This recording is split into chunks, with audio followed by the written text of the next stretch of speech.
1984 मधल्या operation blue star ही काँग्रेसची चूक होती असं वक्तव्य काँग्रेस नेते राहुल गांधी यांनी केले। 80च्या दशकात काँग्रेसनं ज्या चुका केल्या त्यांची जबाबदारी मी स्वीकारतो असं देखील राहुल गांधींनी म्हटलं। अमेरिका दौऱ्यात राहुल गांधींनी हे वक्तव्य केलं। As far as mistakes of the Congress party are concerned, a lot of those mistakes happened when I was not there. But I'm more than happy to take responsibility for everything that the Congress party has ever done wrong in its history.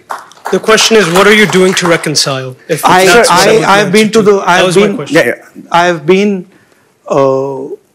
I have publicly stated that what happened in the 80s was wrong.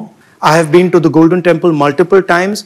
I have an extremely good relationship with the Sikh community in India and a loving relationship with them. 1984 मधलं operation blue star नेमकं काय होतं ते आपण पाहूया। 1980च्या दशकात पंजाबमध्ये फुटीरतावादी चळवळीनं वेग घेतला। खलिस्तान म्हणजेच वेगळ्या पंजाबच्या मागणीसाठी जनरल सिंग भिंद्रनवाले यांच्या नेतृत्वात आंदोलन पुकारण्यात आलं। 31 मे 1984 ला अमृतसरच्या प्रसिद्ध सुवर्ण मंदिरात भिंद्रनवाले यांनी संपूर्णपणे कब्जा केला। सुवर्ण मंदिरातून भिंद्रनवाले आणि समर्थकांना हटवण्यासाठी ऑपरेशन ब्लू स्टार राबवण्यात आलं। लेफ्टनंट जनरल कुलदीप सिंग यांनी ऑपरेशनचं नेतृत्व केलं। 1 जून 1984 ला लष्करानं सुवर्ण मंदिराला वेढा घातला। 4 जून 1984 ला लष्कराकडून शांततापूर्ण आत्मसमर्पणाची मागणी करण्यात आली, मात्र भिंद्रनवाले आणि त्यांच्या समर्थकांनी नकार दिला।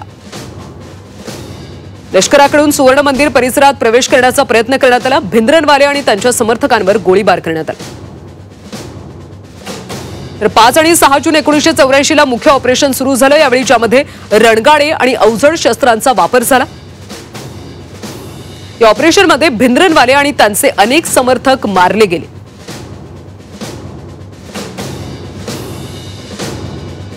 7-8 जून 1984 ला लष्करानं सुवर्ण मंदिरातल्या उर्वरित दहशतवाद्यांचा बंदोबस्त केला आणि परिसर पूर्णपणे ताब्यात घेतला। या ऑपरेशनमध्ये सुवर्ण मंदिराचे अकाल तख्त आणि इतर भागाचं मोठं नुकसान झालं, त्यामुळे शीख समुदायात नाराजी पसरली।